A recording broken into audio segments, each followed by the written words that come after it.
of Waukesha. Can we start by verifying that the meeting has been properly posted? Yes. Thank you.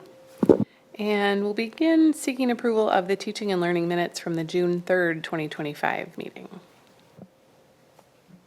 I move to approve minutes as presented. Second. Thank you. Any other comments? All in favor say aye. Aye. Any opposed? Passes 4-0. And I forgot to note that Mrs. Koenig is excused for this evening, so thank you. All right, next part of our meeting is an opportunity for public comment. We have one speaker this evening. Because we have fewer than 6 speakers, speakers will be notified at 3 minutes, but allowed up to 5 minutes to complete their comments. We expect all speakers to honor our time limit, refrain from using any inappropriate language, and to be respectful in their comments. Speakers who do not meet these expectations may be prohibited from speaking at future board or committee meetings. Speakers are here to address the board, not the audience. The school board and this committee does not endorse any comments made by members of the community here tonight. We would like to remind our community members of the impact of their words on others and that our children are watching. We commit to communicating with you in respectful and productive ways and ask that you do the same.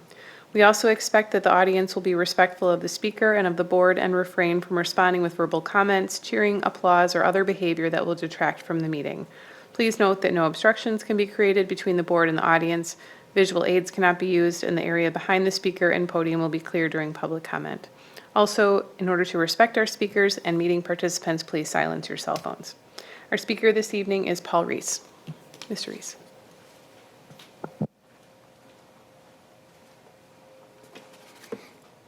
Good evening.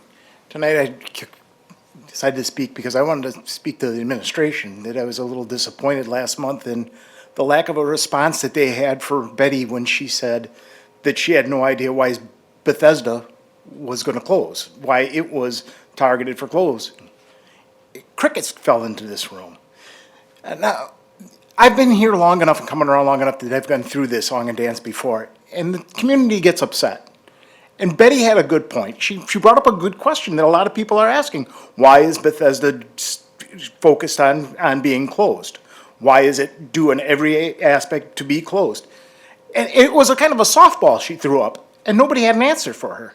No one jumped in from the administration and said, this is why we're going to close it. And at least give people some answers to why it is that Bethesda's on every one. I've been coming here long enough. I'm well familiar with what goes on in this district. I know why Bethesda's on the mark to be closed. It's the cost of renovating it. It's security. You get access to any part of Bethesda, you have access to all of it. To fix Bethesda and bring it up to the standards of every other school, you'd have to gut that building. You have to put in walls. You have to do all electrical, fire suppression, HVAC. Everything has to be redone in that building if you want to bring it up to the standard of the rest of the building, because when it was built, it was obsolete from the beginning because it had the open concept to it, just like North had the problem with it. So that's why it's on the mark, because the cost of renovating it, and it would probably take a year and you'd have to shut it down anyways for a year, is why. It's not that hard, and the people in this community deserve a simple answer like that. I've been here, people are not accustomed to change. They don't like it. People have plans, and they also plan the outcome.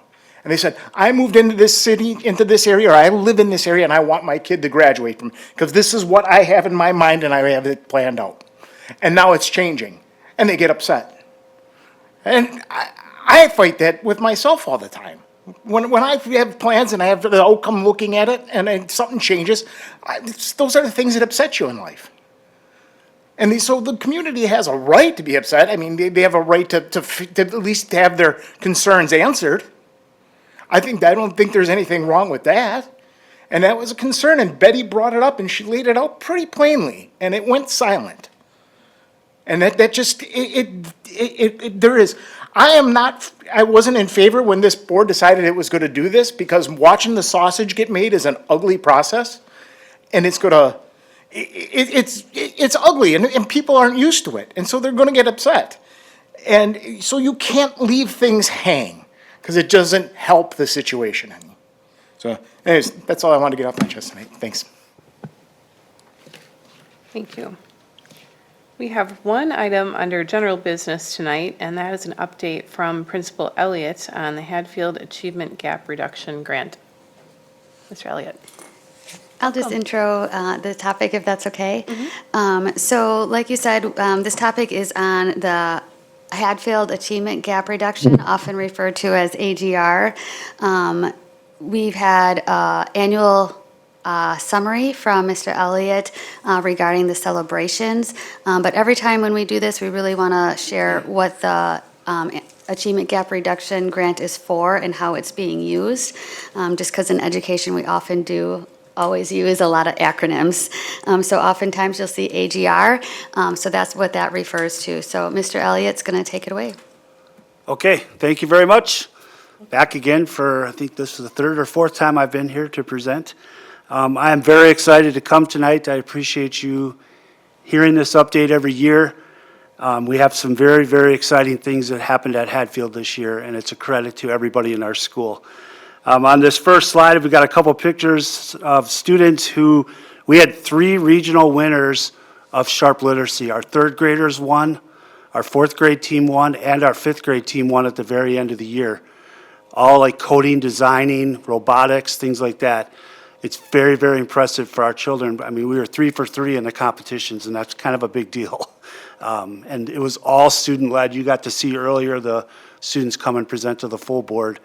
And it's all just genuinely good things. AGR in a nutshell, it was established in 2015.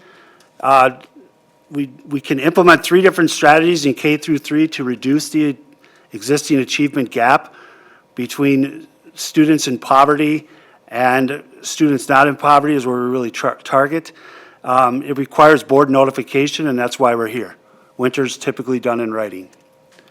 At Hadfield, we used all 3 strategies. We have 2 coaches that work with literacy and math. They also serve as interventionists. We also had tutoring and intervention opportunities for our struggling students provided by the coaches. And we also used it to reduce class sizes. One of our teachers is back here, Taylor O'Neill. She's a first grade teacher. She was one of our AGR teachers, and we used it in third grade as well to reduce class sizes, which really helps when we get to a couple slides from now when I explain. Just a reminder of last year's goals. We left the year with the goal of focusing on the science of reading, how students learn to read and putting it into action. Focus on executive functioning skills, really a school-wide movement to reduce anxiety in our children as they come in every day. Connecting how we do with what we do. We really wanted strong instructional coaching and intervention and tutoring at the tier 2 and 3 levels, and then have a positive school culture. The first thing I want to point out is we have extremely high staff retention. We have very small, very, very, very little turnover. We turned over 2 people this year who decided to stay home with their children. They just had babies. They decided to stay home and be stay-at-home parents. When I talk about all staff, I mean all staff, aides, custodians, everybody. This middle picture here is Grandpa Rob, our custodian, we call him. We had a little girl from the Ukraine move in, 4K, spoke no English, nothing at all. The poor little girl gets off the bus the first day of school, just kind of smiling, and she connects right with Rob. And every day, Rob walked her down to class, every single day for about a month. And then a month later, they stopped holding hands. Then the next thing you know, she found another little friend to walk down with. But for some reason, she really just connected with Rob. And that's the kind of thing we have going on in our school. We have everyone who is in our building is engaged for all students. And why we focus so much on adult practices and the work that we do is because last year, this is just a typical year for us, we got 52 new students after the start of the school year that moved in.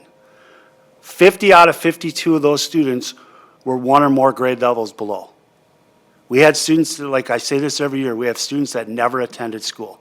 We have students we have no records on, nothing. The little boy in this picture is a first grader who came to us, did not know his name, literally didn't know his name. We'd started interventions with him. I took a group with him and some other students. Here we are, this is him and I working on handwriting, just how to make loops and things like that. Those are the types of things that we have to focus on every day. So that's why we intentionally create a 30-minute intervention block for every grade level where it's all hands on deck. We focus on executive functioning, working memory, flexible thinking, emotional control, impulse control, organization, task initiation, planning and prioritizing, self-monitoring, and working memory. Those are the things we focus on. We try to make things super predictable for children so that when they get on our campus, they know what it's going to be like. We have the same people greeting them in the morning. If I'm not out back, you think the world would have ended because Mr. Elliott was not out back this morning. Where were you when I came around the corner? Well, I was in a meeting. But we try to make things super predictable for children. And our staff does an amazing job of that. So some of the results that we've seen, I've got comparisons from 2022 and 2023 until now, because that was really a long-term project from our merge until now. So our attendance rate has gone up. And that's pretty good for us, significantly good for us, because one thing that I will point out about attendance is when you have children that are homeless or transient, when they move out, if they're not picked up by another entity and their ID number is not, taken by another district in the state, we have to mark them absent until we know where they are. So we had one family with 3 children move out, and we didn't know where they were. We tried to find them, and it was 17 days later, Mom called they were in Illinois. Well, that's 17 days of absences. So that's a challenge for us. Well, so what I did was I whittled down to 4 children that are from stable homes that struggle to come to school. And 2 of them are for religious reasons, and that's fine, that's a parent choice. One of them was because the 5th grader was allowed to choose when she wanted to come to school. And we kind of tried to talk through that with the family. And the 4th one was a mom thought she had to keep her kid home every time she had a cold. And we talked to her about that, and you can send your kindergartner to school with sniffles. We have tissue and all that kind of stuff. So when we can drill down, we do have, I heard you talking earlier about attendance. We have meetings with families. We bring them in. We really try to support them to figure out a way to get there. The other one I'm excited about is radio calls. This is calls for help. Child's dysregulated, we need support. 2022, we had 2,446. Last year, we had 760 total for the year. We keep track of those. Every time there's a call, a text, support for help, we just throw it on a spreadsheet and we keep track of it. The other one I'm very excited about, because we did not lower our standards, we did not lower our expectations for children, we reduced suspensions by almost 100. That's total suspensions over a 2-year period of time. And that means kids are in school more, that means they're there more. We're doing more restorative stuff, we're doing more proactive things to prevent that. And here are the results academically. So I've used last year's comparison because they changed the scoring on the forward exam. So last year and this year are apples to apples. We had a 4% increase in the number of our students that are meeting or advanced in literacy. That's fairly significant when you think about all the new students that we have coming in. Our reading plans, we reduced the total number of students that were on reading plans at the start of Act 20 until the end of the year. And these numbers include 15 students at the end of the year that had moved in and were back on reading plans.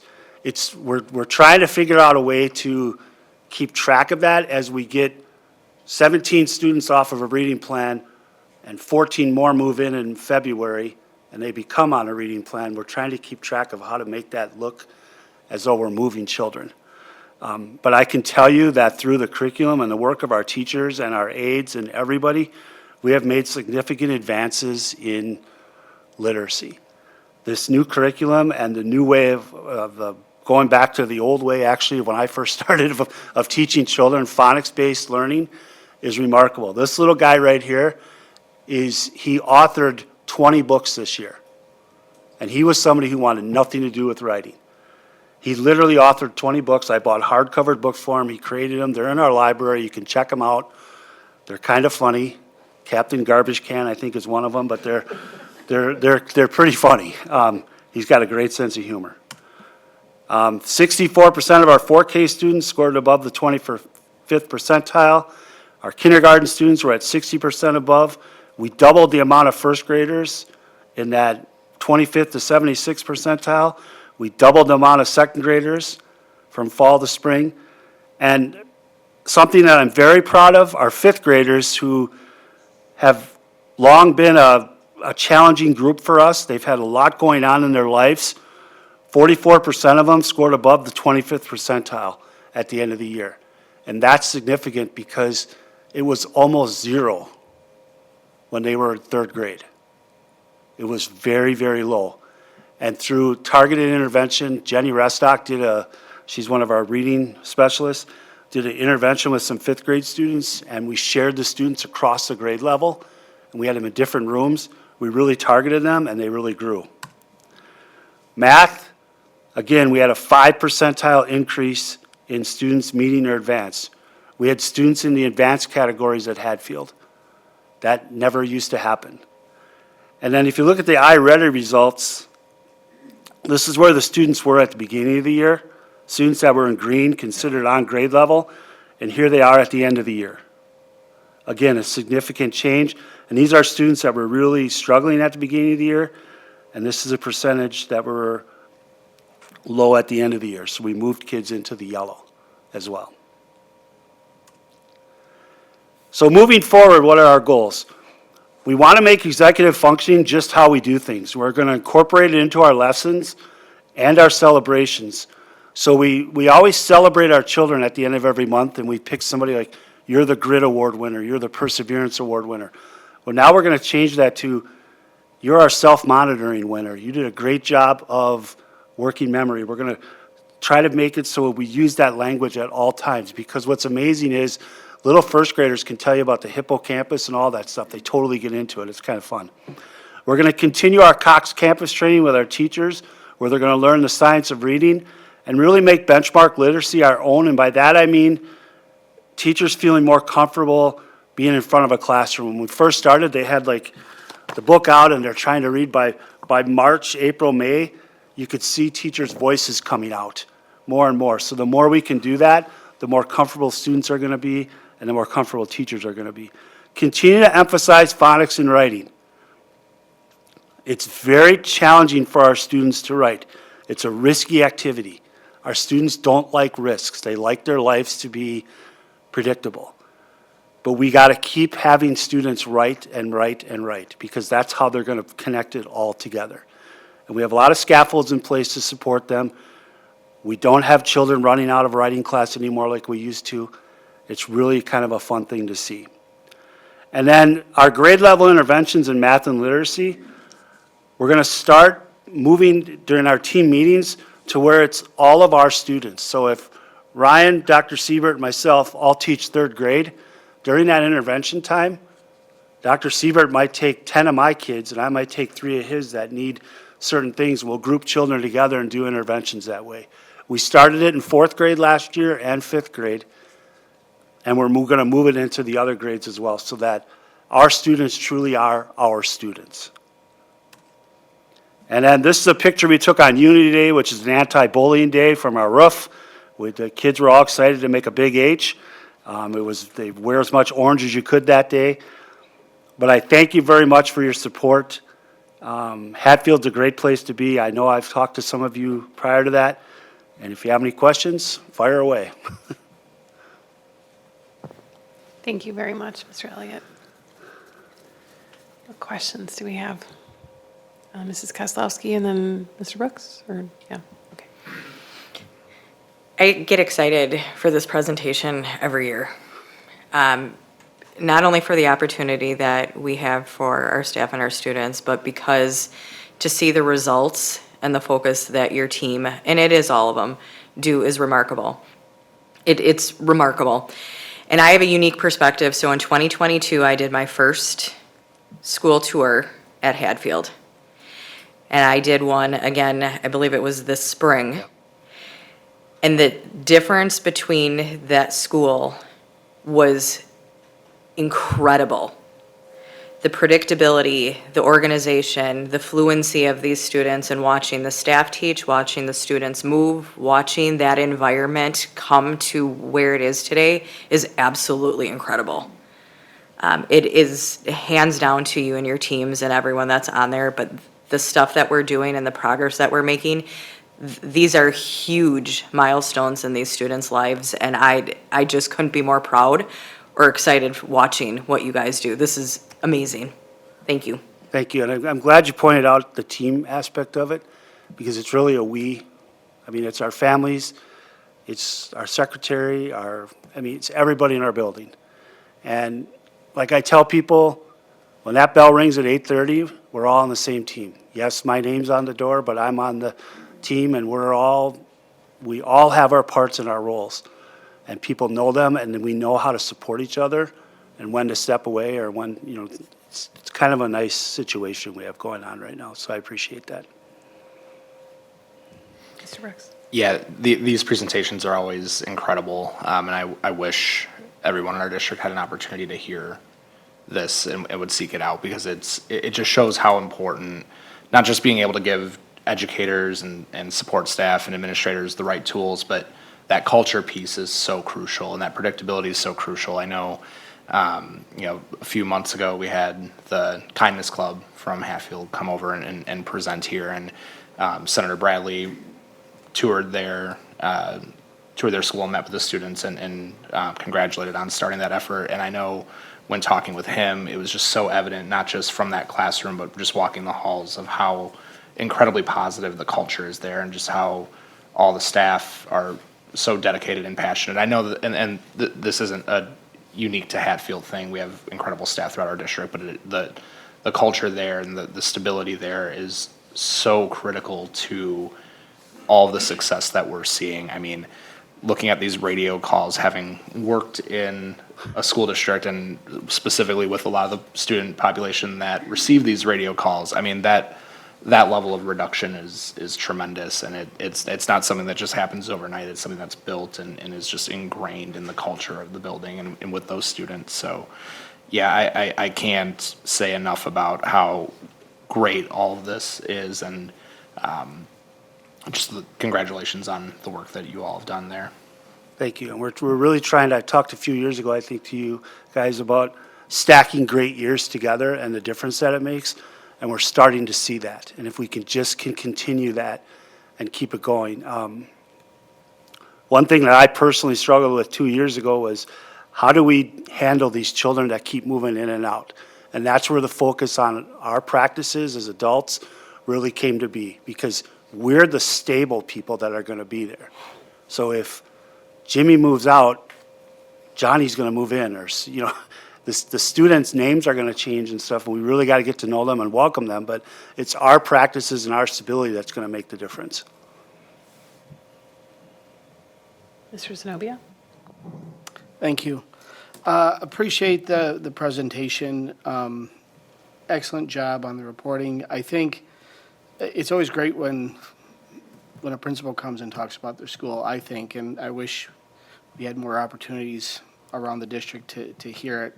When you see all the numbers and the percentiles and the percentages move, it's wonderful. But it speaks a lot, not only to the board, but to the community, to hear how much, you and the team there does, and your teachers do every day, keeping kids on track, attendance, getting to know the families, all the things that really matter in education and in community. Are always part of success. So I really appreciate hearing those things, and looks like you're doing a great job, and I hope the improvements continue, which I'm sure they will. So Thank you. Thank you. We owe it to the children to keep, they need to leave our school reading, writing, and being good citizens. That's really what we look at. Yeah. And doing math, sorry. Doing math well. Forgive me because I don't have this number top of mind, Mike, but what is your enrollment, or what was it last school It's year? like 320-ish. Okay. That's turning over 50 students in the course of a year is a pretty significant impact. If you have 50 new, I know you're losing students as well. So Yeah. that's, It's about a third. third-ish of your population is turning over. And obviously we're sensitive to that change for the students who are coming in and leaving, but also your kids who are there for the whole school year are seeing quite a bit of change in their classroom. Do you see with some of the executive functioning work that you're doing with the kids, are they receptive to that change? Are they supportive of each other? And what does that look like in the It's classroom? actually, it's pretty neat to see, because what we do is we have a lot of community circles, and we have a lot of, like, the classes come together almost like as teams, and they welcome new students in, and they can, like, our students, I could have, by October, you guys could come over, and one of our kindergartners could lead you around the school with what to do, and that's really, we have the students take the lead on welcoming new students as well. We also do a lot of, I have to give a lot of credit to Lori Roth, our secretary. When a new family moves in, she calls them immediately and asks them what they need, any help they need. They come in, they meet me. If I can, I personally tour them, and we go around and we see things. Kelly Ohm, our school social worker, wraps around them as well. We try to give them a Hadfield t-shirt. Like, we try to make them feel welcome from the moment they walk in the door. And a lot of people come in and they're surprised at how different that experience is versus their other experiences when they've moved around to different schools. We had a family come from Racine, and we get calls from principals when they're moving in, and they're like, oh, this kid, he's got 122 write-ups, and he's going to do this, and he's going to, and we kind of just let that go until we meet the child. And the mom came in, she was very nervous, and she's like, I'm sure you've heard about my son. And I'm like, you know what, this is a brand-new school. I said, here at this school, if he gets upset, he can go right to this space right here, and he can be upset, and he won't hurt anybody, and he can be in there and be upset, and we can get him back to class. It was like noon that day, and there's like, where's so-and-so? I don't know where he is. And we go down the hallway, and there he was in that room, and he was sitting there doing this on the floor. And I'm like, did you come in here because I said you come in here? And he's like, yeah. And I'm like, great. Like, you know, it's that kind of stuff that we do. We know kids are going to get upset. We know they've got difficult situations.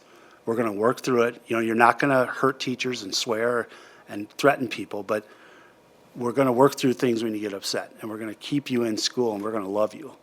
And that's kind of how we do things. And some days it's really hard, but we've got each other, and when I'm struggling, somebody's got my back. When they're struggling, I'll have their back.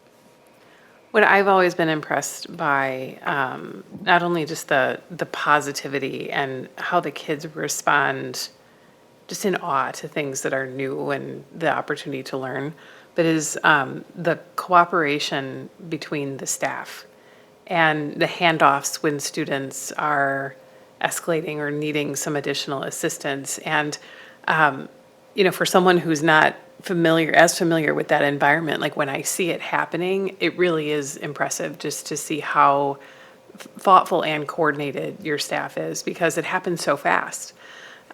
So credit to you and your team. I think the way that the adults rely on each other to make sure that the kids are well supported, I think is just incredibly unique and very impressive. Thanks. We've worked hard to build trust with one another, and It shows. it has made a difference. Yeah, it does. The results look fantastic, and I think you mentioned, you know, obviously having consistency in the measuring systems is important. We've brought in a lot of new things into the elementary schools over the last couple of years. I'm grateful that the district team was able to move quickly on the Ames Web on the screener, because I think that's given us an extra year of data.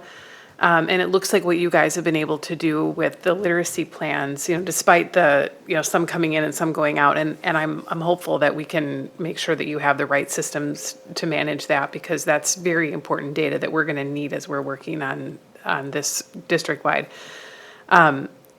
What does it look like when one of your students is coming off of a personal learning or personal reading plan? What are the standards that you're looking for, and how does that get handled with the parents? What is the process for that? So when they've been on the plan, they've gone through the interventions, and now they've qualified to be off. So they do the 1-minute probe where they read, and they meet the standard, several times. Yal, you want to help me on this one? I don't want to say anything wrong. But, and then when they come off the reading plan, we don't just, like, you're done, we're not going to intervene with you anymore. That intervention is typically done in the classroom with the teacher. So like right now, during that 30-minute intervention block, if I'm on a reading plan, I might have a reading specialist come and get me and work with me in her room one-on-one. And then if I qualify off of that reading plan, then my intervention will come in the classroom with the teacher. And we also have some students that do get that intervention as well. So we don't just like ignore it and congratulations, you're done, and It doesn't just end, is what you're saying? And- Correct. And how are the parents involved in that conversation? Like, do they know that the student is being evaluated to possibly come off the plan? Yep, And are so they we- understanding what's happening at that point in correct, time? yep. Parents are notified via letter, mail, email. And I'll be honest, like that's a tricky thing for some of our parents to communicate with sometimes because they're not always tuned into their emails or they're not always, so we have to do like phone calls or visits or catch them when they're picking up their child, that kind of stuff, so that they're very well informed of what's going on. We have a fantastic school psychologist, Paul Kilp, who can talk with parents through like what the graphs mean and what, you know, if the trend line's this way and your child's trend line's this way, that's a good thing, but if your child's trend line is down, that's something we want to look at and we need to maybe change the intervention. So it's a lot of face-to-face communication with us versus email and attached PDF letters. It has to, like in our case, it's got to be phone calls and face-to-face. I have one more thing, and that's Sure. the math side. I know we put your team through quite a bit of change with the transition with the Whittier-Hadfield merger and the Bridges curriculum, and then the iReady curriculum coming off of no curriculum. How is it going with the iReady training and implementation and testing, and has that? It's actually going very well. So what we use is, we use Bridges K through 3, that number corner, as like a tier 1 school-wide intervention, more or less, like a background knowledge building piece. And it really helps the numeracy of our kids. We got first graders now that can skip count backwards by 3s and 4, like all kinds of really cool things that we never had before. iReady has the way that the system is set up, the online platform of it is much better for our children, I would say. It's more direct math teaching when they have their lessons that they do. Our math coach, Angela Nelson, created, every year she's got a different, one year it was the Olympics, reach for a gold medal. Last year it was climb the mountain. And so it doesn't matter what level you're at. If you're a student doing your independent work and you're doing it appropriately, you're going to climb that mountain. And so the pictures of the kids go up on there, and I think last year we had almost every child had their picture on there, and they love it. So our children are motivated by that.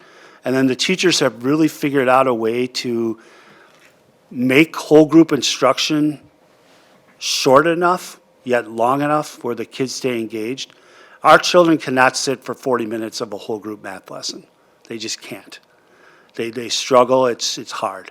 So they'll do 20 to 25 minute whole group lessons or shorter whole group lessons, and that has been working really well. We also have some teachers that have been using, and it's pretty cool to watch. I don't know how they work their magic, but they've got their iPad and everybody has their iPad there. And you can do the whole group lesson and the children can work on the math and the teacher can see everything they're doing. So if Jen's doing something really cool, the teacher can go, oh, look how Jen solved this problem, and pop it up on the screen. And then she can explain to the whole class, and then they can talk to each other. And it's pretty neat to see how that works. It takes a whole group lesson and makes it way more engaging. Because the children know that the teacher knows what's going on. The children can see each other's work, and they can bounce ideas off each other, yet it's a whole group lesson. Looking back at the iReady evaluation piece, if I remember correctly, the beginning of the year assessment is expectations at that grade level, which is Yeah. beginning of that grade. And then the end of the year assessment is more difficult because it's after those skills have been acquired. Is that correct? And my understanding is, Which, with these, 4, 5x improvements in students that are at grade level at the end of the year is pretty significant because they're catching up and they're pacing to the grade level so standard. apparently we were very close to winning some national stretch goal award. I'm not sure how close we were, but we were very close to winning it. We did get some other growth goal award from iReady, but the stretch goal is like when you exceed, the children get a stretch goal. We were very close to earning that school-wide. Math and literacy have just become something that is well-loved by our children, and they're excited to learn, and they know what they're doing, and they feel confident about it. And they're not afraid to take chances, which is kind of cool, too. It's just, our feeling when classes is going on has changed dramatically. Like you said, you saw it when you walked through. I mean, you and I were able to carry on a conversation without having children coming up you remember what it was like when you came the first time. There were a lot of children that needed to be regulated. And this time around, we were walking around and seeing classrooms. Yeah. Mr. Brooks? Thanks. So Kelly had kind of touched on it. So obviously a few years ago, we had the merger with Whittier and Hatfield, and now we're in this process of closing some schools and moving students around to new schools. When we had the Whittier-Hatfield merger, there's a lot of discussion about some of the potential negative impacts on student achievement and different things, how it could impact students, especially students who are maybe more high risk or some of those more transient students. Looking at these numbers, it seems like you've overcome a lot of those obstacles. Not to say that there weren't challenges throughout the process, and I'm sure there were, but it shows what can be possible when you have the right team and right tools in place. So can you kind of walk us through a little bit of how that process, like the first few months of that merger worked out? What did you do to kind of help alleviate some of those concerns, and what suggestions would you give other schools who might be facing this in the future, especially when it comes to some of those high need students, how you can help to support them through that transition? Sure. So once the dust settled and the decision was made, we really started that process in late April, early May with our adults. And we were given the opportunity to have some evenings with our staff. Everybody was invited. If you worked in the building, you were invited to attend. And that's where we started creating our culture, what we wanted a student to look like when they left fifth grade, what we expected out of a Hatfield student, what we wanted from each other. The first night was like a fun scavenger hunt when we kind of got to know each other, and then we really got down to a lot of work. And there were some disagreements with the adults, and some adults left because it wasn't for them, and that's fine. That's their choice. And then as we got together, we really, really focused on the people in the building. And I know that sounds cliche, but like just really getting to know one another, supporting the successes, letting people come in and ask questions and vent and not be afraid to take chances was a big part of it. And really and then we had like staff picnics and just really getting to know one another as humans was a big deal, and that really helped a lot. And then as far as like welcoming families, we go out to their homes every year and knock on their doors and greet them. Our staff's doing that Thursday night. That's a tradition that we have not given up on. We continued it when we made the merge. That really helped a lot. Brandy and I, at the time, were giving all kinds of personal tours during the summer to people, meeting with them, really just doing like boots on the ground, getting to know one another work. And then as far as like children that had challenges and were coming in, there was a time in October of that very first year where we were getting like 40 radio calls a day, and it was overwhelming.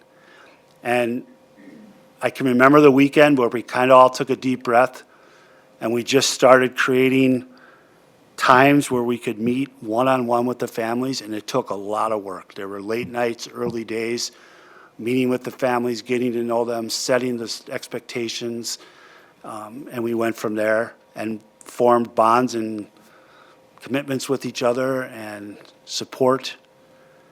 And now you see the results, but it took a while. I mean, things were pretty calm last year, or 2 years ago. Things were very calm last year. Like overall, it was, and the trauma was still there. The challenges were still there. We still had, parents that get incarcerated on the weekends, or 2 years ago, we had 4 parents die of overdoses during the school year. Like, those are tough things to deal with on a regular basis. But when you have support with each other and you focus on humans, you're going to be able to do hard things. And I always told people too, like, the building's not the 4 walls. It's the people within the 4 walls. So the 4 walls might change. We might have new school colors. We might have whatever. But the people are what's going to make the difference. The children are still showing up September 1st. And that's what we focused on. Isn't he great to listen to? So tomorrow morning, we have all of our principals back tomorrow as we kick off the new school year. We have several days together, and Mike is one of the principals who is on our leadership steering, who helps really give feedback around the organization of those days and our meetings throughout the year. And we're all thinking about how do you manage, how do you lead through change? And so Mike is doing an activity tomorrow morning, sharing a little of what he did tonight, but supporting the principals too and helping them to keep things into perspective and focus the whole year on what is most important, and that is really the people. So thanks in advance to Mike for doing that, but you just got a little little preview of what's to come for tomorrow morning. Wonderful. Well, thank you again. Thank you. For yours I and your appreciate team's it. service to our students and families. We're very grateful and also very proud of the outcomes. So I just want to thank all of you for the support, and I want you to know the reason why I love doing this to come to see you is I want to show you that we're good stewards of the money that, like the grants that we receive. I know there's been a lot of blowback nationally about some of the grants, but we are trying to be good stewards of that money and make things happen. And so we're truly taking advantage of it, and I appreciate it because it does make a huge difference for our building. When you have kids move, like your point, when you have kids rolling in and out, you might have a class of 20 third graders, and in 2 weeks, you might have 26 in that room. So this grant does make a difference, so thank you. Thank you. Thank you.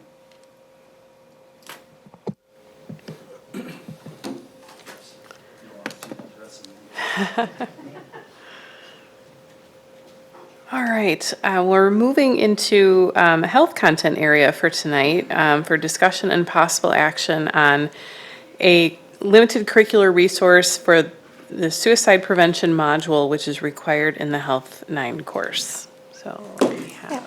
I can intro this.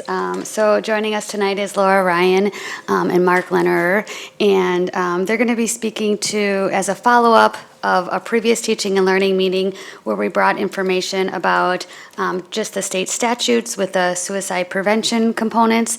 Since then, our student services and teaching and learning team has been working together on looking at resources, looking at the state statutes, looking at our current curriculum and requirements. And so they've done some work to share with you tonight. And again, this is discussion, possible action, but they have an update as a follow-up. Welcome. Good evening. Just as a reminder, there was a team here in March, I believe. It was Ms. Garcia, Ms. Wendy Schwengel, who is the PE coordinator, and myself. And we did a presentation to the board about the state statute for providing students with lessons in suicide prevention. So Mark, Mr. Lehner, and I are back tonight to provide a quick review of what we talked about in March, and then talk about what we've learned since that time and bring forth a recommendation from that team. So a couple things on our agenda is that we will, again, just real quickly review and revisit the state statute on these lessons and what best practice is. We will talk about what the team had a chance to do in spring and their recommendation and the benefits of using the DPI module for where we are in our current state, and then kind of talk about next steps to approaching that revision moving forward. Thank you. So to start us off, we have the YRBS data from 2023, which is the most recent data that we had. We did administer the 2025 YRBS. That administration window ended in June, and so that data has not been released yet. So some of this information is a bit lagging. You have likely heard it before. The big number, 1 in 5 students felt sad, empty, hopeless, angry, or anxious. Said that they received the help that they needed most of the time or always, which is not enough. And of course, 59% of high school students reported experiencing at least one mental health challenge within the past year. And then under suicidality, it talks about 18.6% of students seriously considered suicide, 14.9% made a plan. That's where the real huge red flags start to come up. And then 8.7% have attempted suicide. So, you know, these are not particularly new numbers, but they're numbers that speak to the need for a robust response from the district in terms of educating our students on the signs of suicide and how to seek help. So a quick review of the suicide prevention statute. Basically, the law establishes that the schools must address suicide prevention with students, and that must take place in the health curriculum. So the DPI encourages collaboration between health educators and student services on this topic, and that's why Mark and I are both here tonight. And they really just, basically, the state statute says it needs to be covered once in grades 7 through 12, and these are the 4 components, the statutory requirements of those lessons. The state also requires a model for districts on youth suicide prevention, and that is what DPI is providing us. In further clarification, Ms. Garcia found that it is not required at the middle school. That is not to say that it is not best practice to have also some lessons and some scope and sequence at the middle school level. For tonight, we are focusing simply on 9th grade health. And then as changes happen in the middle school schedule for the following years, we can talk about what it would look like at the middle school at that time. In terms of our policy, this was revised last September, in September 24. Developmentally appropriate student-centered education materials will be integrated into the curriculum in all health classes. The content will encourage positive social and emotional development, teach life skills such as problem-solving and sound decision-making, provide knowledge of the relationship between youth suicide and the use of alcohol and controlled substances, promote awareness of the warning signs of suicide, how to respond to potential suicidal persons, and available community counseling and mental health services, and then stress the importance of safe and healthy choices and coping strategies. As you know, this is, of course, covered in the health curriculum, but also through our advisory lessons on our academic and social behaviors. We've talked about those in the past. A lot of these similar themes come up in those lessons as well. And that's K through 8 and also pushing into 9 through 12. So taking a look at our current state is all 9th graders are required to take half a credit, a semester course in health. They can take it coming into 9th grade as well during summer school. Right now, as far as any lessons specific to suicide prevention is our resources are not consistent across the 3 high schools. Instruction is not always ensured. It might be in one building, 1 lesson. It might be in another building, 3 lessons. And teaming with student services, which is truly best practice, is not guaranteed. I know they do try, but it is not always guaranteed that there'll be a student service person in that classroom for those lessons. So that's the reality of the current state. So our need is a guaranteed and viable curriculum, and I don't even want to use the word curriculum, lessons, modules, that are aligned to the state statute and best instructional practices. We need a scope and sequence for the ninth grade, and we need absolutely to ensure a co-teaching model with student services, and we need to produce common messaging to families. In spring of 2025, since we've been here last, our team of health and phy-ed teachers had a chance to preview these resources. So they looked at the Wisconsin DPI suicide prevention lessons that you've been provided with, Erica's Lighthouse, NAMI, Navigate 360.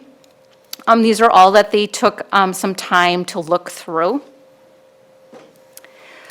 When they were reviewing the resources, they had very specific look-fors. So the team had kind of like a table, a graphic organizer that they looked at these things. Those first 4 there are the statute requirements that is saying that any sort of lessons or modules on suicide prevention needs to cover sound decision-making, knowledge of conditions that cause suicidal tendencies and the signs of that, how drugs and alcohol play a part in youth suicide, and then, of course, knowledge of community resources, how to prevent, how to intervene.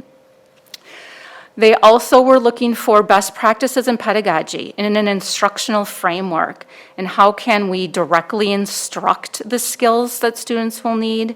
How do students have the time to practice those skills with scenarios, feedback, and then how do they actually perform those real-life practice, transfer outside of the classroom? They were also looking for effective instruction over a period of time. They didn't want it to be a one-and-done experience. They wanted something that was longer lasting. They wanted to make sure that we could develop, create, or were provided with some sort of communication to families before to make them aware of the lessons, during, and even after, how that learning could be continued at home. And then they wanted a very specific defined role for student services to come in and co-teach or team teach that. And they were really looking for something that was designed for both middle school and high school. So although we are looking at the high school specifically right now, the DPI does also provide the same modules for either 7th or 8th grade, wherever we would see it best fit in the middle school. This is just a screenshot of the part of kind of what they did. So when the high schools were looking at it, you can see that they were on the left-hand side is the statute requirements, and they really looked through the lessons and saw where these existed.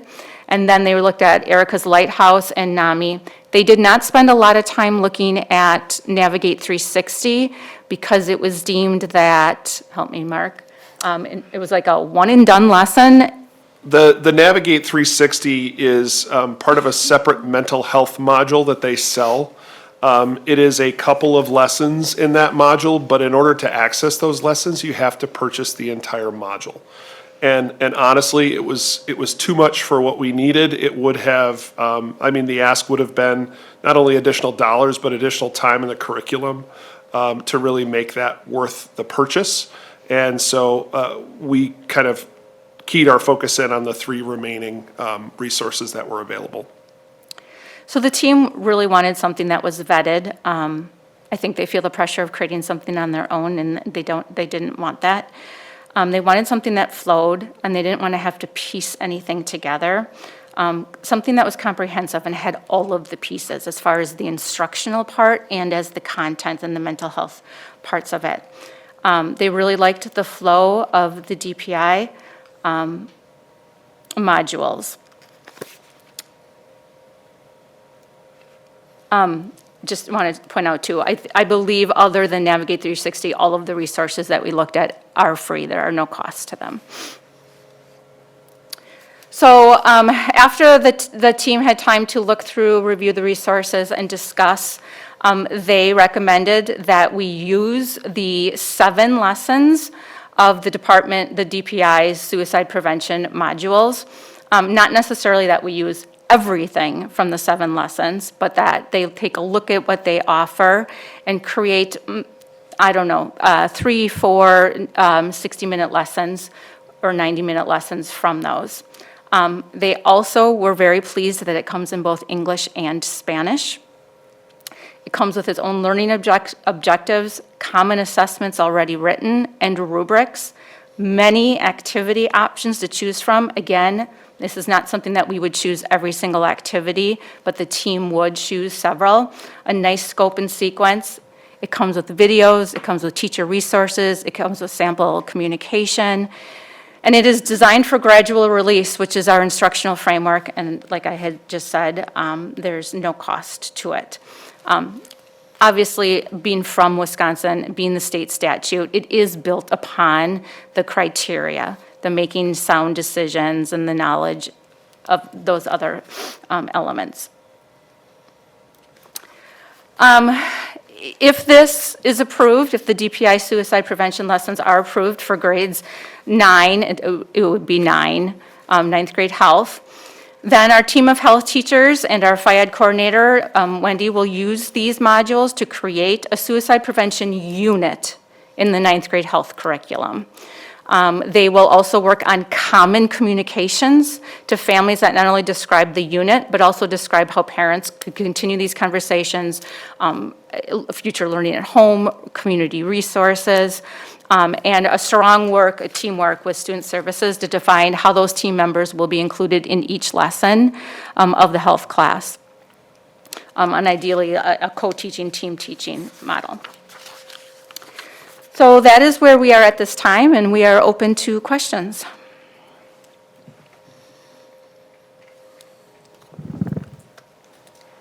What is the timeline for implementing this?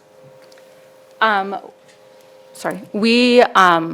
health teachers, keep in mind, are already implementing something.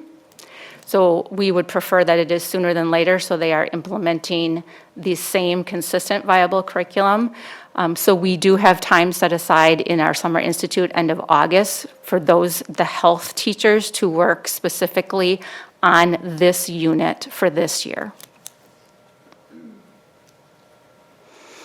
And are there PD requirements? I know there's quite a bit of training modules that accompany this that are intended for teachers. What is the expectation about the time and professional development that they are going to be going through?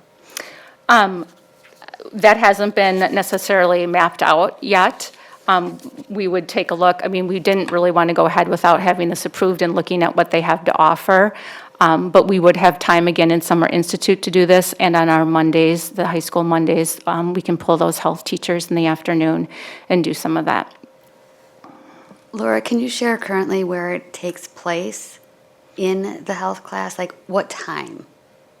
What time? Like of year? Like is it it's a couple Where in the days? syllabus? Yeah, where in Yeah. the semester? Like is it? I don't know. If We're not coming in and saying, "Hey, welcome," and we have No. suicide prevention month. So is it more like just to give a time frame of? Yeah, so, yeah, it looks like the 3rd or 4th unit in their health. So I guess I don't know exactly what month that would be. My guess is it's a semester course. So my guess would be, it would be the end of October to November possibly.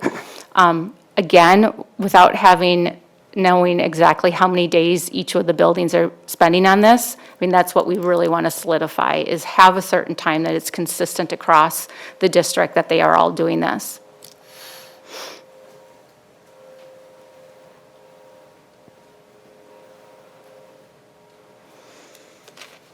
Questions? Mrs. Kozlowski? So just to clarify, moving forward with the recommendation to the state DPI would then come back with it, there would be like the syllabi and the instructions and the approval of the resources that are used or outlined within the DPI instructions, such as the Trevor Project, which I have a problem with. In here. I do, yes. And so just, I mean, I spent some time going through the instruction, and there's a lot of links within DPI's things. A couple of the links take me to a place that I can't access. some of the other pieces in there so that my request would be the same thing that we go through with any type of instruction that is presented to our students, is that we understand the scope and sequence. I get to see what the lesson unit plans are broken out. I mean, this does have that, but then there's all these embedded resources and other links and directives that go through that can really open this up. And if we're going to be unified in the instruction across the schools and the age level, I just want to make sure that that is included. Yeah, so we would not be going any resources outside of what you see here. And then we would be consolidating and condensing, again, not choosing everything. So we could bring like I don't know exactly numbers, 3 or 4 period lessons. We could bring that forth. Yeah, I mean, I love the concept of this, and I don't love it, but it's a need. And making sure that we are taking our time to, and I like that it's not just one session, I like that it's embedded over time, that it can be thoughtful and reflective, I think is really important for our kids. But I do want to make sure that we all understand there's a lot of different resources and puts, like DPI references the state of Connecticut as a study in there. I mean, there's a lot of different things that I just, from a relevant standpoint to our kids in our community, I want to make sure we address. I appreciate you sharing that, and also the team kind of proactively planning. Just, we only have so much professional development time, but knowing that if after more conversation, the team is comfortable, it gives our team some time to work through and create that outline that we typically bring forward for these modules, whether it's 2 days or 4 days for those lessons that we could bring back here to share. Mr. Zenobia?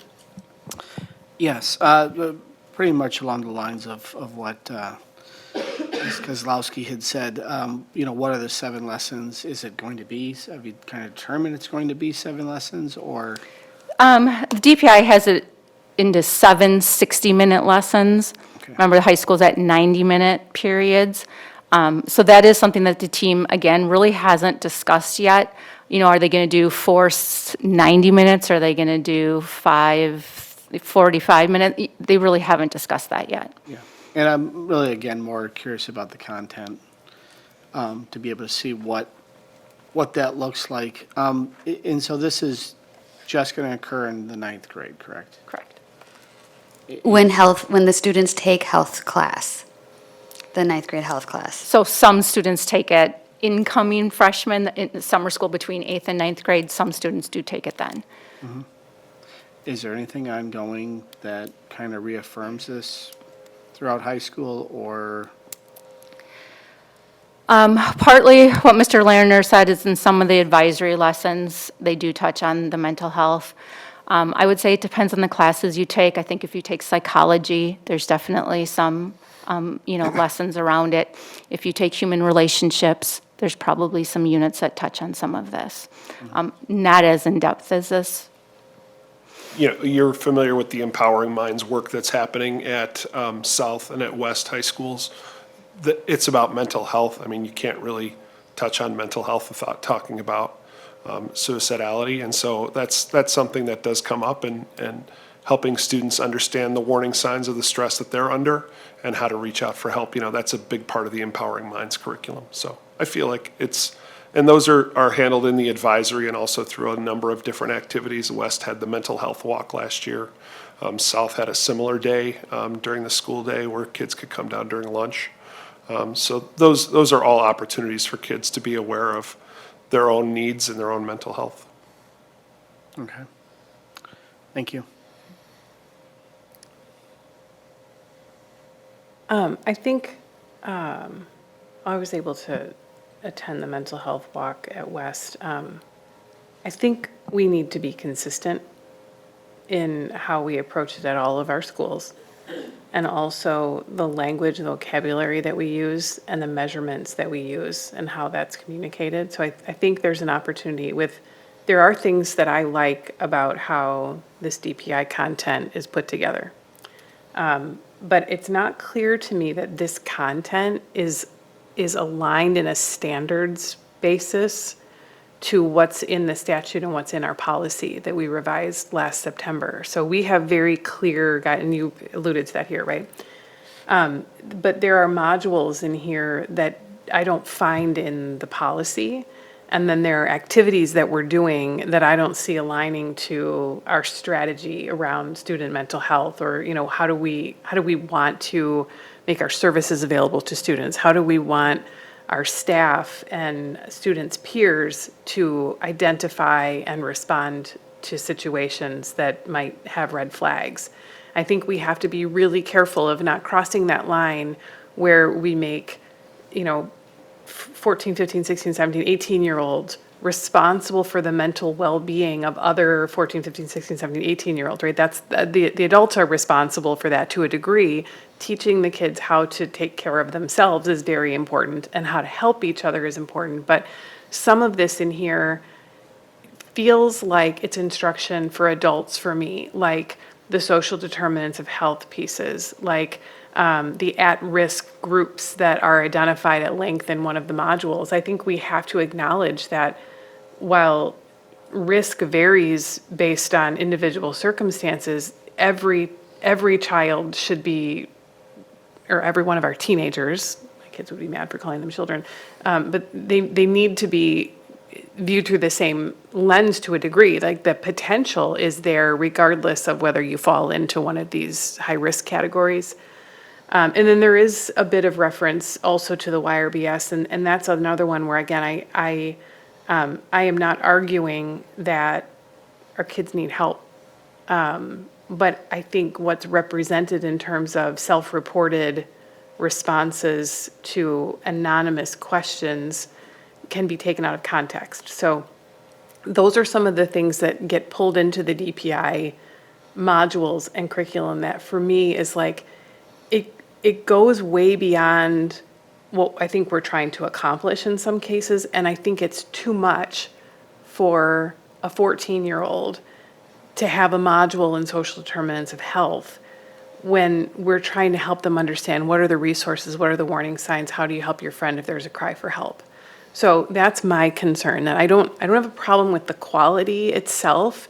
I love that there are multiple languages available. I'm not sure that we need to lift in place the whole thing, and I think we should be selective about what we do with it and make sure that the way that we roll it out is really meaningful to the kids, and it's not a burden, or it's not asking them to function at a level of emotional maturity that is the actual problem that we're trying to address, right? So I guess I just would like to be really cautious with taking it on its face, and we have the opportunity to be selective in how it aligns to what our policy is. Yeah, I think we agree with everything you just said. Some of the things that you just pointed out were things that I had actually, as I was reading through it earlier, I was pointing out to myself. I don't like their end product or project either. So I do think that if we focus on these things, if we focus on the state statutes about the signs and about how you take care of yourself, those are the things, and the making sound decisions is what we really want to focus on, not necessarily having to care for others. We never had an intention to use all of it or cover all of it. That was never the intention. So I think if we keep the focus on those things that are in our policy, we'll be on the right track. Anything, sorry. I thank you. And I think when we talk about some of the self-report data, we also run this risk of normalizing suicidal ideation, which I think is almost a bigger problem. So we have to just be really thoughtful about how we go about these conversations. I loved what you said about early communication to parents, helping the parents understand what's happening in class so that if they choose to have those conversations at home, they can. If they have questions about how, we're talking about things, they can raise them. So that, I appreciate it. And I also, what I like about this is there are different grade levels, because the statute allows us to go between 7th and 12th along with the health curriculum. And if we were to offer this programming before 9th grade, we would have the flexibility then to use some of that. So, Mrs. Gennerman, sorry for. I was just going to say that regardless of what the materials, having a focus on bringing in student services and teaching and learning again, we really need to recommit and having, making the lessons and planning for the lessons, knowing that everyone's going to be there with a co-taught approach. I think we've kind of gotten away from, and we just really have, between student services and teaching and learning, prioritized the need to collaborate. And so this allows us that opportunity to recalibrate, reset those things, and, plan proactively as much as we can. Anybody else? Mr. Zenobia? Yeah, just one further thing. Haven't gotten into the DPI material here enough to see what they provide as far as the drug and alcohol abuse goes. I think, obviously, given our policy that's there, all of those things are important, all 5 points that you see up on the screen. But, I would like to see that to be a very robust part of anything that came forward. Obviously, it's something we as parents worry about. Probably the next thing would be, social media bullying or something. But probably the biggest thing, that comes to us as parents and board members is these problems. And it's really, I would like to know that we're sound in that area of providing some type of real education on. And I know that's going on. I'm just saying for this piece here, that should really be center, I think. So, thank you. Yeah, yeah, I would echo that and echo some of the comments about some of the various modules within the DPI recommendations in their curriculum. But I think that conversation around the impact of screen time and social media on youth mental health is something that's really important to include in these discussions. I know I had the opportunity to hear from Catherine Price, who authored the How to Break Up with Your Phone, and just hearing how these big tech companies are designing their algorithms to have negative impacts on youth mental health and drive a lot of this. It's honestly very eye-opening, and I think just given the age of students that we're going to be talking with and educating on this, I think that's something that's appropriate and of interest to them. And I think it's important for them to understand the impact of all of that on their mental health, as well as the cyberbullying component of it as well that Mr. Zenobia mentioned. So that was kind of when I was looking through some of the various resources, that was something that I was hoping would get included in the final product, just given the prevalence of it today.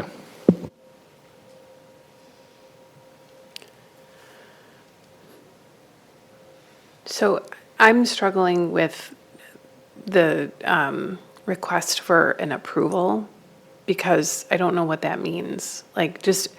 Are you looking for agreement to continue to evaluate the DPI content and then possibly come back with something that's a little more sticky? I think it would be approval for us to go forward with using this to create the lessons, and then we could bring the lessons back before implementing them in the classroom. I think we could have some options, so that being one, another being if we're supportive of the time of the group putting together some lessons and bringing back that outline potentially for approval prior to any implementation, kind of like that outline like Ms. Kozlowski was talking about of typically like a scope and sequence. This is just a couple lessons, so it won't be as rigorous and intense.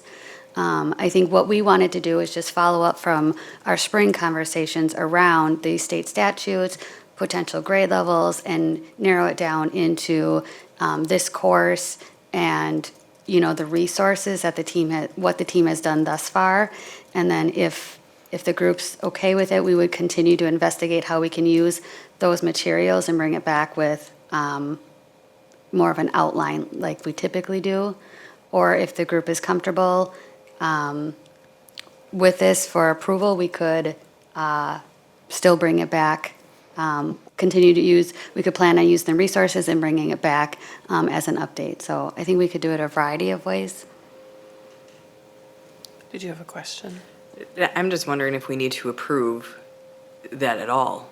Because the idea is that you're building into something that's already a curriculum, that's a subset, that doesn't cost us anything. We have to pretty much use the resources with the expertise of the team to say, here's how we want to do it.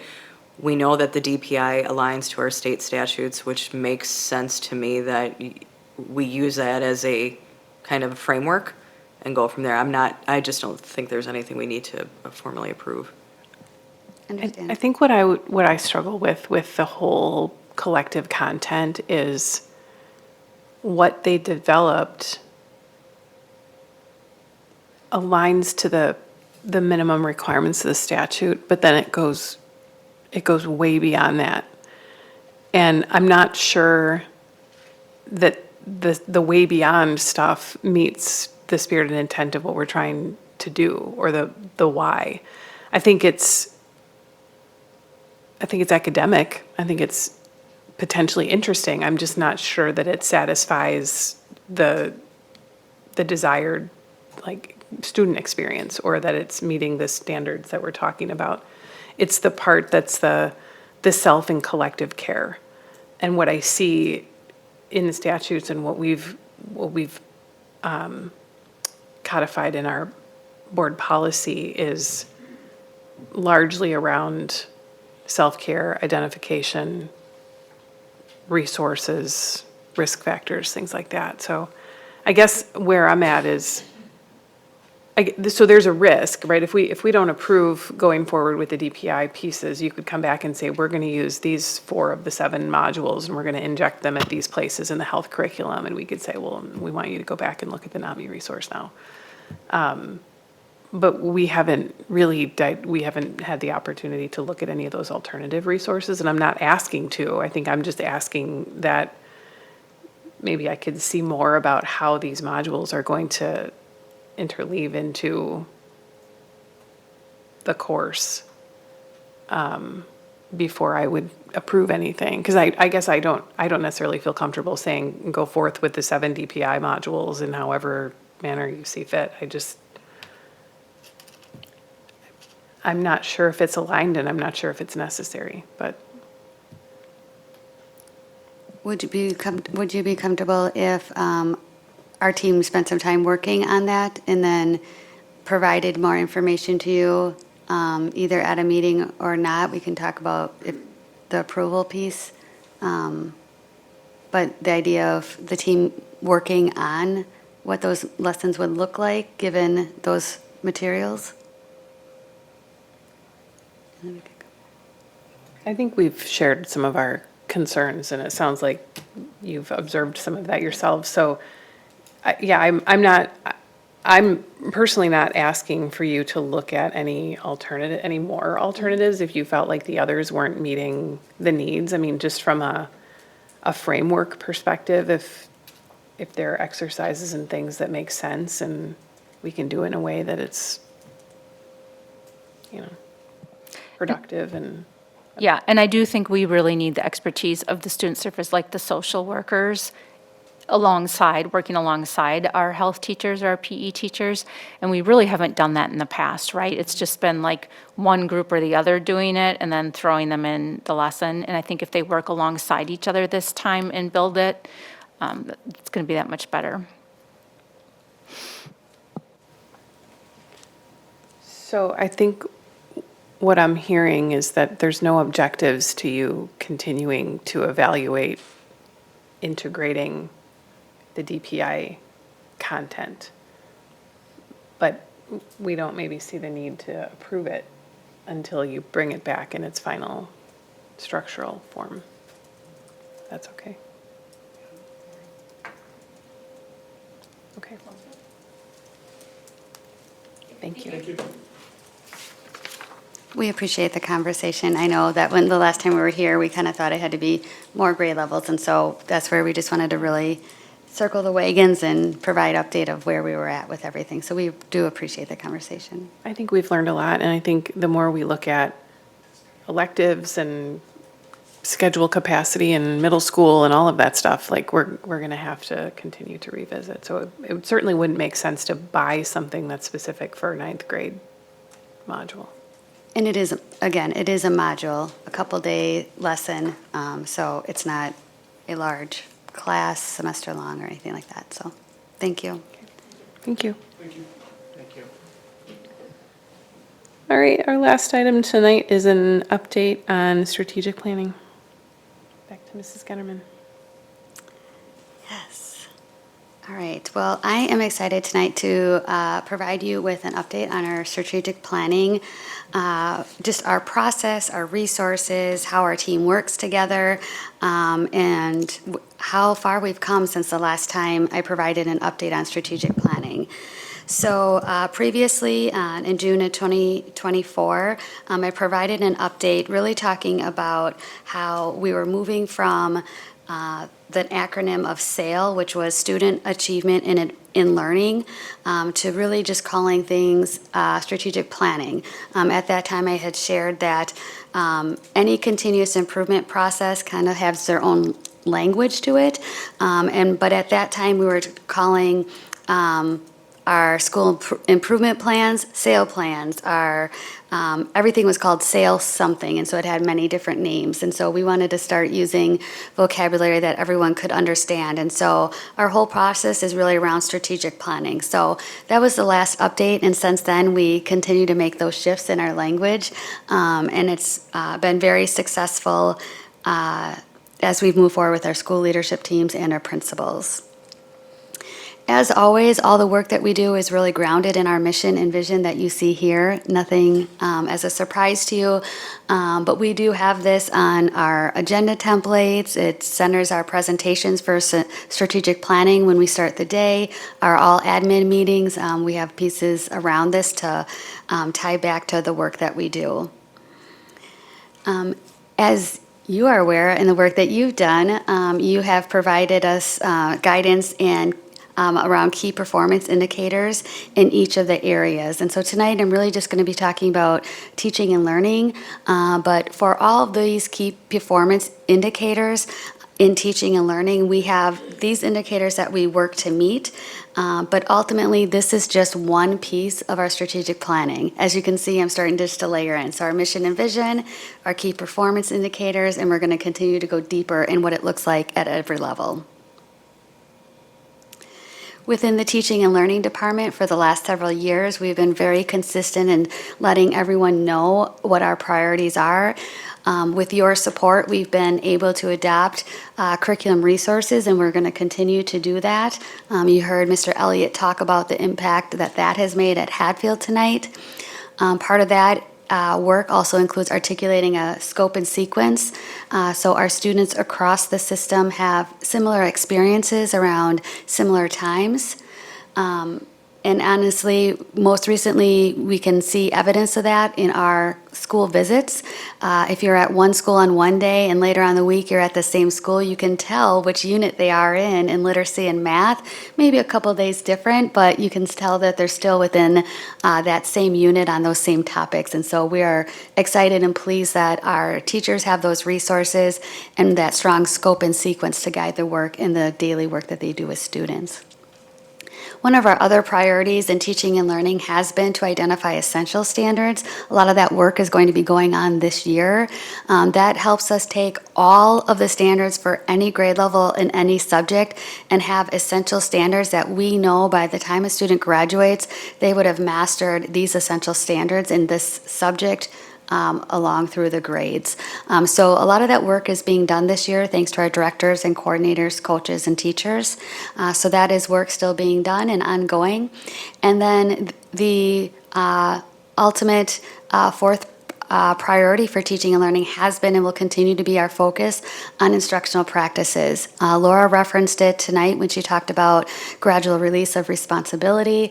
Mr. Elliott referenced it when he talked about number corners and at the elementary with math, of having students engage in that learning and those instructional frameworks that we're using to guide our instructional practices on a daily basis. So we've shared this information at our strategic planning day just to set the tone that we're going to continue on this path. We're not changing course, and that's reassuring to our staff, and ultimately our students benefit from that. From our teaching and learning priorities, we then work into having some district strategic actions. And I'm very excited to share that this is our second year that we've had district strategic actions. And this year, based on feedback from the principals, feedback in the work with all the directors in teaching and learning and student services, what we did is we formatted our district strategic actions a little bit different this year since it was our second year. So last year, we each had strategic actions in each of our departments, but what that made is multiple documents, and we heard from the principals that they just want one place to go to and see everything. And so with the help of our leaders here at district office, what we have done is made just district strategic actions for the elementary level, the middle school level, and then the high school level. And then for each level, there's multiple components, and we emphasize the teaching and learning component as well as student services and special education. This is a longer document that if you look at elementary, middle, and high school, it's a longer document, but ultimately what we're able to do is to share with principals and then school leadership teams and then staff everything that the district is focused on for the year, and oftentimes it's when is that work going to be done. So you'll hear people talk about Summer Institute or Winter Institute. With our district strategic actions, we are well underway for planning those professional development sessions with these priorities and with these strategic actions that we have laid out here. So on the right is just a sample of, I think this is teaching and learning for middle school. And if you want a copy, I have a copy of all of ours that I can provide you if you want to read through that. But this copy or this snapshot is of middle school, just outlining their goal statement, number one, their strategic actions. And their goal statement number one is really around teaching and learning instructional tenets and the secondary instructional commitments. And these are directly aligned with our priorities for teaching and learning and really focus on how we use professional learning to engage students in multiple phases of the process for focus notes, not just let's take notes, but what are the phases of the focus notes. So this is just one sample, and on sample, the goal statement 2 is another sample where as a middle school team and with Laura's guidance, we're doing some work around our learning walks or our curriculum walks to really tie our look-fors during the curriculum walk right to. So we have information, how are we going to use that and what are we going to do with that? So that is all outlined here for, again, principals to know and be able to share with their building leadership team and then their teachers. So this is just one sample, but I do have handouts for you that if you'd like to see elementary, middle, and high school district strategic actions, I have that available for you. I'm incredibly proud of our team of directors and student services and teaching and learning who collaborate and make and bring these to life. And this is just our second year, so we're just going to continue to get better with these. So it's been a great highlight for us. Once we have those district strategic actions, we then focus on our school action plans. And so August is the time where our principals are taking our district strategic actions and they're really getting into the nitty-gritty of their school strategic action plan. Like our district strategic actions, they have a teaching and learning area, they have a student services area, and or special ed. In student services, we relate to that as student engagement. But every principal gets a template already provided to them. Sometimes the template is filled out more based on the district strategic action. So like if everyone agreed at the elementary level to use this building time and this district time for everyone to complete their Cox campus training in Act 20, this is all hypothetical, right? Then they have that in their template and they don't have to rework that. Sometimes they have more guiding fence posts of kind of where to focus in on for the school action plan with the leadership of all of our directors. So this is just one sample, and I do have a sample. They're all a work in progress right now, but I do have one school sample that is a work in progress that I can share with you. But ultimately, throughout the school year, we will, between Mr. Pat, myself, Dr. Siebert will be providing feedback to principals and allowing and making room for them to collaborate a little bit more and learn and grow together really when it comes to those strategic actions at the building level. Oftentimes in August, once their strategic action plan is more finalized at the school level, their school leadership teams then share this during their building time, during our professional days. In August, we have those 5 days. And so this is shared at that time with all school staff at the school level. So like I said, I have handouts that are just samples, but I really wanted to give a high-level overview of how we use our mission and vision, our district key performance indicators, our district strategic actions to guide the work at the school level as part of our strategic planning process.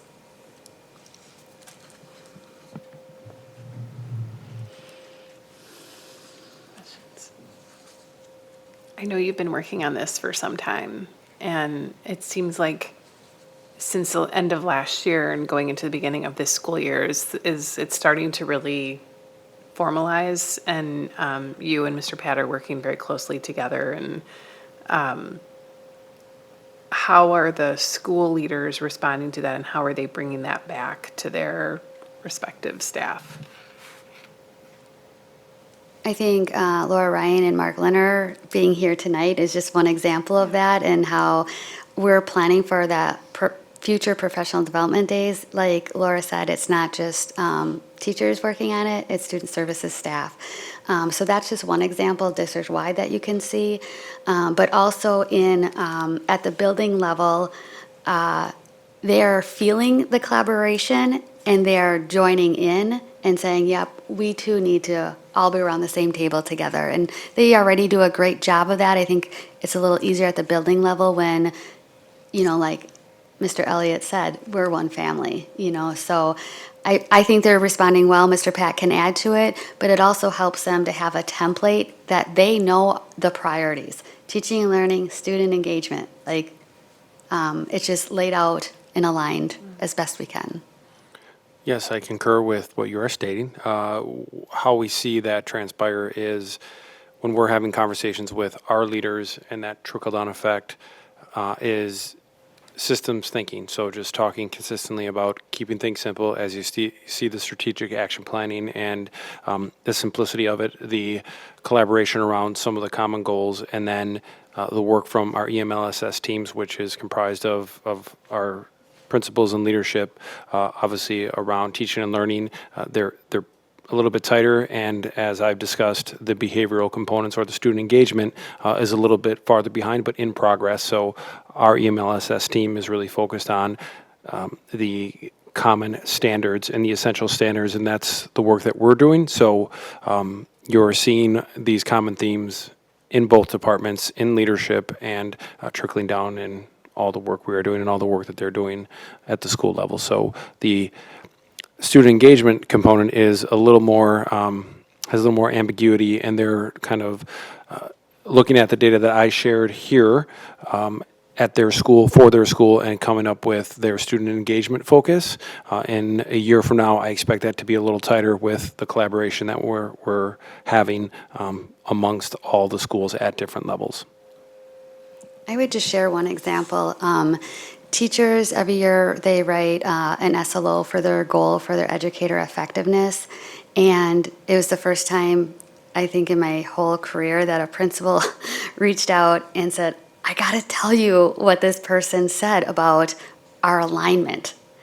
And in the person's reflection, they talked about feeling the difference at the building in the alignment across the system and throughout each of our departments. So at the teacher level, so from all that we're doing, funneling it down to building principals, that was part of the reflection. And the principal called me and said, look at this, and she shared her screen with me just out of excitement that it was being felt throughout the system. And that's really our work of becoming a system of, a school system rather than a system of schools.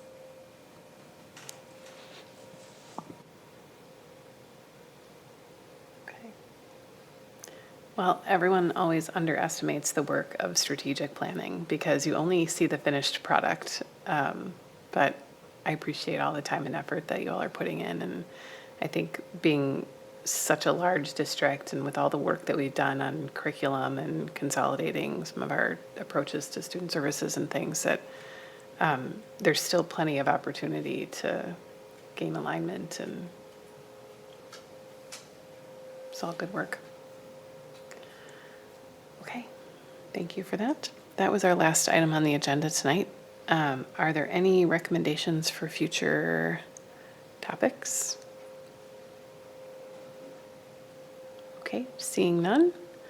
That concludes our meeting for tonight. The next meeting will be on the first Tuesday in September, which I don't actually know the date of. The first day of school, September 2nd. We're coming right hot off the holiday. So we'll see you all after a nice Labor Day weekend. Okay, thank you.